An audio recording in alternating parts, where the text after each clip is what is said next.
आप देख रहे हैं डार्क फाइल्स। तो चलिए बढ़ते हैं आज की इस कहानी की ओर। आज मैं आपको अपने जीवन की एक ऐसी घटना बताने जा रहा हूं जिस घटना के कारण मेरे रातों की नींद उड़ गई थी और उस घटना को आज भी याद करने से मैं कांपने लगता हूं। दरअसल हुआ कुछ यूं था कि उस समय मेरे पास कोई भी काम नहीं था।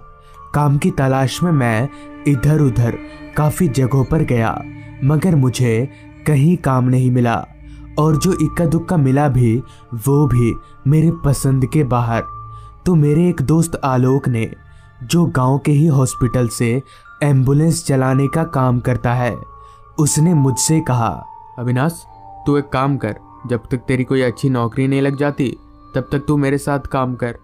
वैसे भी मुझे एम्बुलेंस लेकर काफ़ी दूर दूर जाना पड़ता है, तू रहेगा तो मेरी थोड़ी हिम्मत भी बनेगी। आलोक की ये बात मुझे ठीक लगी। इस काम में मुझे कुछ भी नहीं करना पड़ेगा और मुझे बैठे बैठे ही पैसे मिलेंगे। ये सोचकर मैंने आलोक को हाँ बोल दिया और अगले दिन से ही मैं आलोक के एम्बुलेंस में उसके साथ रहने लगा। एक दो दिन तो अच्छे गुजरे, जिसके बाद एक दिन सुबह से ही हमें कोई भाड़ा नहीं मिला और अब रात भी हो चुकी थी, जिस पर हमने घर जाने का तय किया। तो ठीक उसी समय एक आदमी चलकर हमारे पास आया और आलोक से कहा, भाई साहब, पूरनगढ़ चलोगे? इस पर हमने जब वक्त देखा तो वक्त हो रहा था रात के 9 बजे का, जिस पर आलोक ने कहा, इतनी रात को कोई इमरजेंसी कैसे किया भाई साहब? इस पर उस आदमी ने जवाब दिया, हाँ, वो मेरे मामा जी की डेथ हो गई है और उन्हीं की डेथ बॉडी लेकर पूरनगढ़ जाना होगा। अमूमन रात के वक्त हम डेथ बॉडी लेकर काफ़ी कम ही जाते हैं, मगर आज सुबह से ही भाड़ा ना मिलने के कारण हम चलने को तैयार हो गए।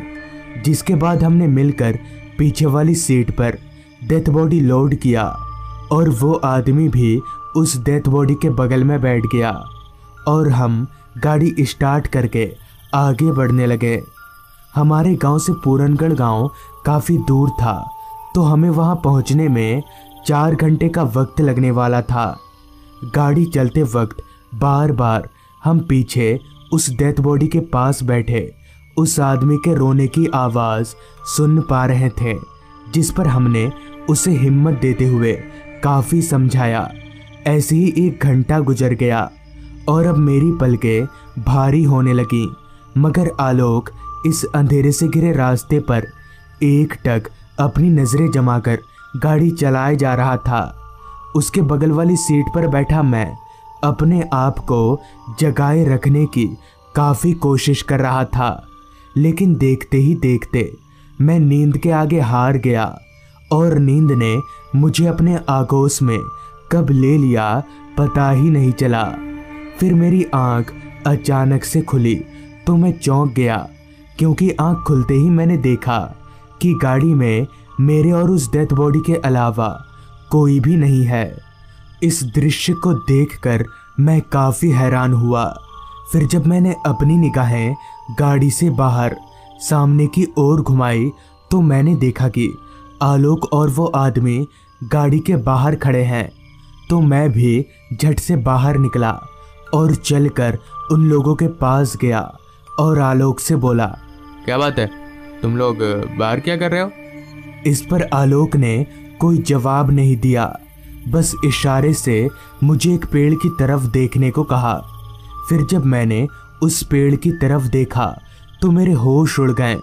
दरअसल उस पेड़ के ऊपर एक कटा हुआ सर लटक रहा था और वो कटा हुआ सर बार बार हमें देखकर मुस्कुराए जा रहा था। मैं इस भयानक दृश्य को अब और देख नहीं सका, जिस पर मैंने चिल्लाते हुए आलोक से कहा, आलोक आलोक, गाड़ी घुमा जल्दी। मेरे इतना बोलते ही हम तीनों भागकर गाड़ी में आए और गाड़ी घुमाकर वापस लौटने लगे। हम इतने डरे हुए थे कि हम चुपचाप अपनी सीट पर दुबक कर बैठे हुए थे, मगर हमारा पूरनगढ़ जाना भी बेहद ज़रूरी था। अभी मैं कुछ बोलने ही वाला था कि तभी आलोक ने कहा, एक दूसरा रास्ता है पूरनगढ़ जाने का, तो हम उधर से चलते हैं। इतना बोलकर कुछ आगे जाते ही आलोक ने गाड़ी को बाएं मोड़ लिया। तो बाएं मोड़ते ही हमारे सामने एक लंबा सा रास्ता था जिसके दोनों ओर बस अंधेरा और जंगल ही जंगल थे। अंधेरा तो इस कदर फैला हुआ था उस रास्ते पर कि हमारी हेडलाइट की रोशनी भी कम पड़ रही थी। मगर गाड़ी में बैठे बैठे मेरे जहन में बार बार एक ही सवाल दौड़ रहा था कि उस कटे हुए भूत को देखकर आलोक और ये आदमी पहले क्यों नहीं भागे? क्या इन्हें डर नहीं लग रहा था? तो बातों ही बातों में मैंने ये सवाल आलोक से पूछा तो उसने इसका जवाब देते हुए कहा, अरे ये भाई साहब जो पीछे बैठे हैं ना, उन्होंने ही मुझसे कहा गाड़ी से बाहर निकलने को। तो पता नहीं उनके बोलते ही मुझे क्या हुआ जो मैं गाड़ी से बाहर निकल गया। आलोक की ये बात मेरे मन में थोड़ी खटकी, मगर फिर मैंने भी इस बात पर उतना ध्यान नहीं दिया और आगे बढ़ते रहे, क्योंकि हमें कहाँ पता था कि हम इससे भी बड़ी मुसीबत में अभी फंसने वाले हैं। खैर, कुछ देर तक तो हमारी गाड़ी ठीक चली, फिर अचानक ही हमारी गाड़ी झटका खाने लगी और 2-3 झटकों में ही बंद पड़ गई। हम तो पहले से ही डरे हुए थे और गाड़ी को इस तरह से बंद होता देख हम और भी डर गए। आलोक ने कई बार गाड़ी स्टार्ट करने की भी कोशिश की, लेकिन गाड़ी स्टार्ट नहीं हुई, जिसके बाद मैंने और आलोक ने गाड़ी का बोनट खोलकर भी चेक किया, मगर हुआ क्या है ये हमें समझ नहीं आया। अब हम बड़ी मुसीबत में फंस चुके थे और हमें समझ नहीं आ रहा था कि हम करें तो करें क्या। तभी मुझे जंगलों के बीच कुछ दूरी पर कुछ टिमटिमाती लाइटें नजर आईं। उन लाइटों को देखकर मैं थोड़ा खुश हुआ कि हम वहां से मदद मांग लेंगे। ये बात मैंने आलोक को भी बताई तो उसकी चिंता थोड़ी कम हुई, जिसके बाद हमने तय किया कि हम तीनों एम्बुलेंस को यहीं लॉक करके डेथ बॉडी को स्ट्रेचर पर लाद कर उस गांव की ओर जाएंगे और गांव वालों से मदद मांगकर रात वहीं गुजारेंगे। सारा कुछ तय करने के बाद हमने डेथ बॉडी को स्ट्रेचर पर लादा और एम्बुलेंस लॉक करके उस गांव की तरफ चलता बना। जंगल का रास्ता होने के कारण रास्ता पूरी तरह से सन्नाटे में डूबा हुआ था। बस हमें बीच बीच में रातकीड़ों की आवाज़ें ही आ रही थी। चलते चलते हम उस गांव के करीब पहुँचे तो उस गांव का माहौल रात के वक्त भी दिन की तरह था। इतनी रात होने के बावजूद भी गांव के सभी बच्चे खेल रहे थे और गांव वाले भी दिन का सारा काम अभी रात को ही कर रहे थे। तो ये बात मुझे काफ़ी हैरान करने वाली लगी। फिर भी मैंने उस गांव के एक आदमी से कहा, चाचा हमारी एम्बुलेंस गाड़ी खराब हो गई है, हम डेथ बॉडी लेकर पूरनगढ़ गांव जा रहे थे, तो आप क्या हमें रात भर इस गांव में रुकने देंगे? मेरे इतना बोलते ही वो बुजुर्ग आदमी ना जाने क्यों हमारे साथ आए उस आदमी को घूरने लगा।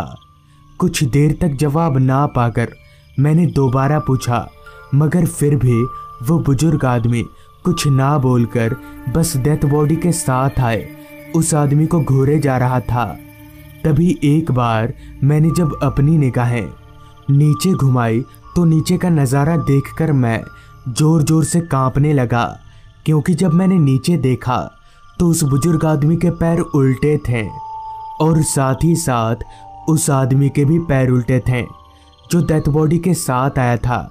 यानी कि वो पूरे गांव वालों के साथ ही साथ वो आदमी भी भूत है जो हमारे साथ आया था। तभी मैंने आलोक को कहा, भाई ये सभी भूत हैं, जल्दी भाग यहाँ से। मेरे इतना बोलते ही आलोक भी मेरे पीछे पीछे भागने लगा। भागते भागते हम एम्बुलेंस में आए, मगर इस बार एम्बुलेंस स्टार्ट करते ही एम्बुलेंस एक बार में ही स्टार्ट हो गया और हवा को चीरते हुए वहाँ से हम लोग भाग निकले। फिर कुछ दिनों बाद हमें पता चला कि कुछ साल पहले बाढ़ आने के कारण पूरा गांव डूबकर मर गया था। तब से उनकी आत्माएं हर रात गांव में ही भटकती हैं और वो आदमी भी भूत था और वो डेथ बॉडी एक छलावा। तो दोस्तों, ये थी आज की कहानी। अगर आपको ये कहानी अच्छी लगी हो तो चैनल को ज़रूर सब्सक्राइब कर लें। तो मैं आपका दोस्त आर्यन जल्द ही मिलूँगा आपसे ऐसी ही एक कहानी के साथ।